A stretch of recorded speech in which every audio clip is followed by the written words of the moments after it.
रात की नीरव सन्नाटे के बीच एक औरत की दर्द भरी आवाज सुनकर सुधा का रोम रोम कांपने लगा था। ये किसके रोने की आवाज आ रही है? आज तो अस्पताल में कोई मरीज भी भर्ती नहीं है और वो कमरा तो वैसे भी बंद रहता है।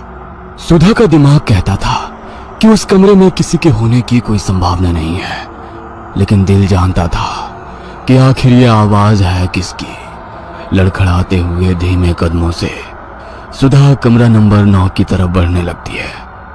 कमरे के बाहर पहुंचकर वो दरवाजे में लगे शीशे से अंदर झांक कर देखती है तो उसे वहां कोई नजर नहीं आता। सुधा के वहां पहुंचते ही रोने की आवाज भी बंद हो गई थी।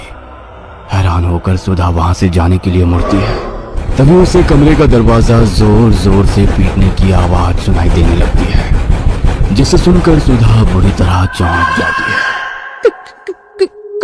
कौन है वहाँ? कौन है? सुधा के पूछते ही एक बार फिर से किसी औरत के बुरी तरह से रोने चिल्लाने की आवाजें सुनाई देनी शुरू हो जाती है। एक तरफ दरवाजा पीटने की धम धम, दूसरी तरफ वो डरावनी रोती हुई स्त्री की आवाज।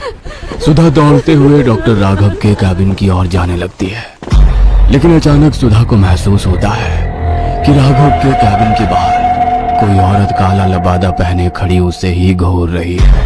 कौन हो तुम? क्या चाहिए तुम्हें? सुधा के पूछने पर उस औरत के सर से वो लबादा हट जाता है। सामने खड़ी हुई महिला का चेहरा इतना भयानक था कि उसे देखकर सुधा के मुंह से चीख निकल जाती है और वो हड़बड़ाकर जमीन पर गिरती है। उस औरत का चेहरा चेहरा नहीं, राख की एक धुंधली आकृति थी जो सुधा के चीखते ही हवा में मिलकर वहां से गायब हो गई थी। सुधा की चीख सुनकर डॉक्टर राघव अपनी कैबिन से बाहर आ जाते हैं। क्या हुआ सुधा, तुम्हें नीचे कैसे गिर पड़ी? डॉक्टर यहाँ कुछ था। अभी अभी यहाँ कोई खड़ा हुआ था जो मेरे देखते ही देखते राख बनकर हवा में गायब हो गया। कमाल करती हो तुम। कौन होगा यहाँ? जानती हो ना, इस गांव के लोग अस्पताल में इलाज कराने नहीं आते।